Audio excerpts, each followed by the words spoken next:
Hello, Grey Couch family. This is Stanley. This is Tito. And you're on the Grey Couch, where we believe that marriage and life really is not black or white, but many shades of grey. I want to explore those different shades of grey in all their glory. That's what I did there, grey and glory. But anyway, continue from last week's episode. And if you didn't see that episode, you want to check it out, where we're talking about not letting your marriage age fool you. We talked about emotional growth. We want to kind of continue to delve deeper in this area of marriage well-being. And to that effect, I'll let Otito introduce what we're talking about today. Yeah, so today we're talking about, positive experiences, right? Your positive emotional bank and physical bank, and how that can enhance your marriage well-being by enhancing your own physical well-being, physical and emotional.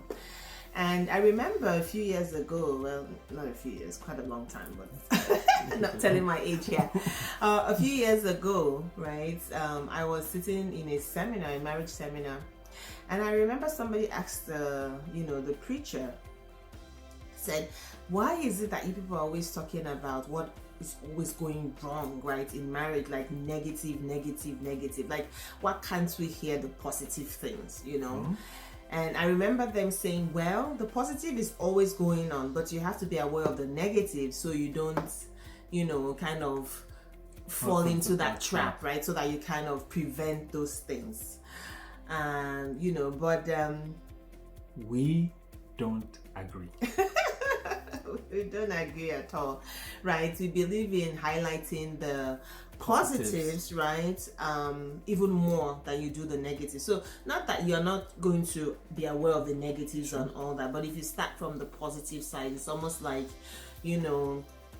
building a muscle.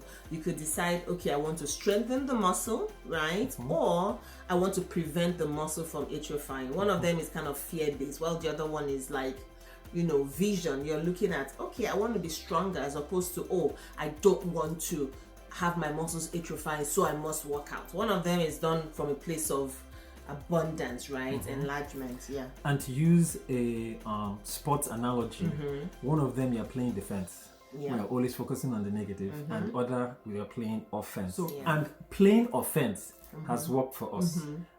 How? I'm happy you asked. I know. Simple, positive acts. So what are two of these acts that have worked for us, and we're still seeing their positive benefits every day? One of them is expressing gratitude, and there's one to think the gratitude and know that your spouse knows, or at least assumes that it in the sense of actual expressing. We'll talk about that more. In fact, we have a whole webinar about this that we're going to bring this up. But anyway, what's the second one? Acts of kindness. And the questions that you want to ask yourself are, when was the last time you openly expressed gratitude for your spouse, to your spouse, I should say, for something that they had done either in the past or just out of the blue? What was the last time that you performed a simple act of kindness for your spouse, not after a request, wash the car, take the kids out, but just because you knew something that they were going to appreciate or something that they would like?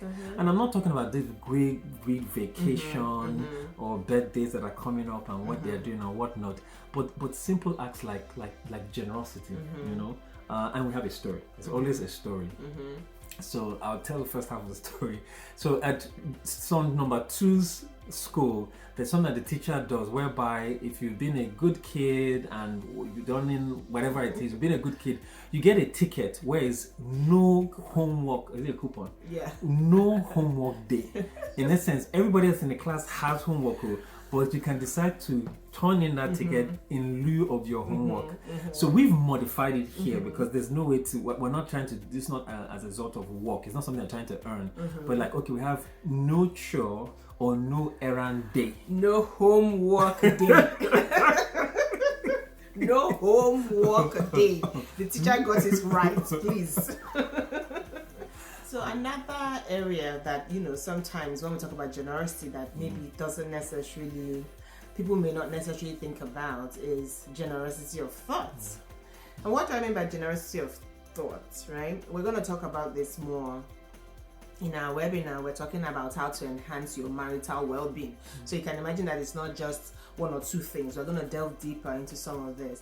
But generosity of thought is thinking about your spouse's actions, behaviors, or whatever, or words, right, in the best possible way.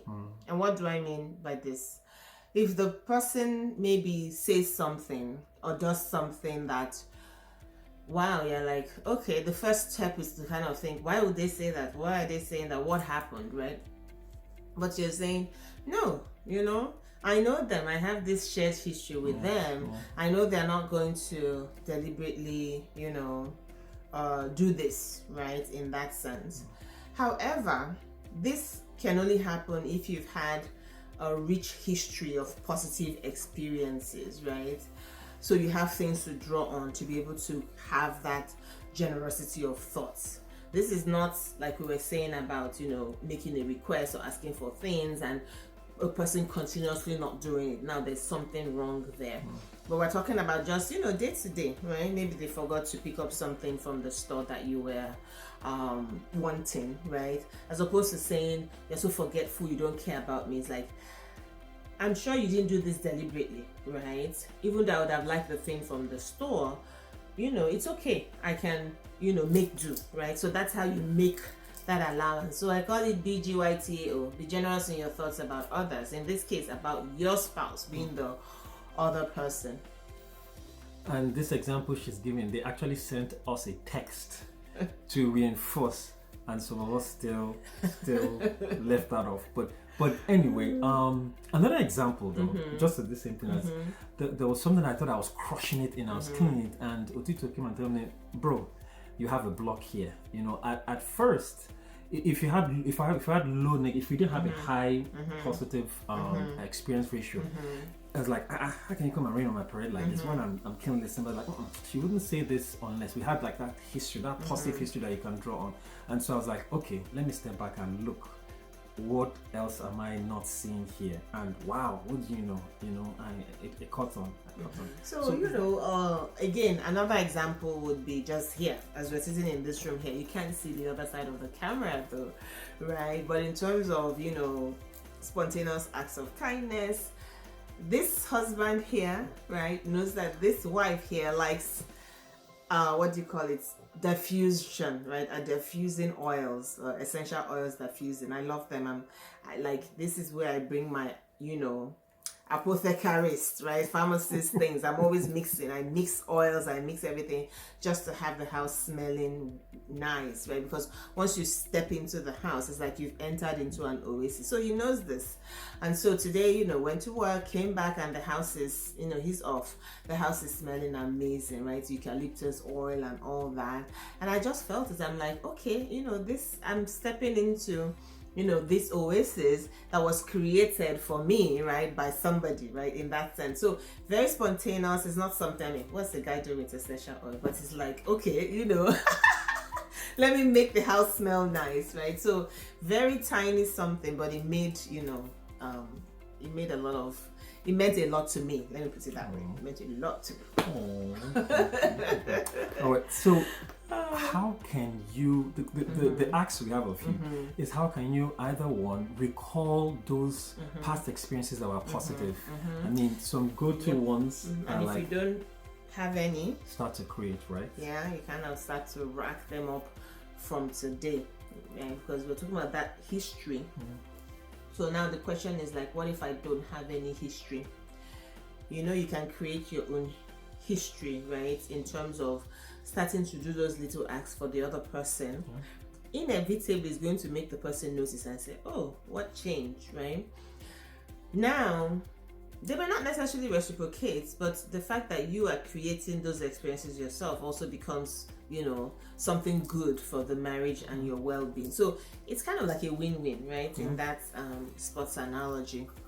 So something that I want to throw in that she's told me a lot of times is that you don't want to give people what they need, not what you think they want. Yep. And that's interesting because most of the marketing, we're bringing some marketing here. Marketing says don't give people what they need, give people what they want if you want to be wealthy. But in the marriage setting, we feel, what do people need? Because that need often speaks to a deeper desire, an unspoken.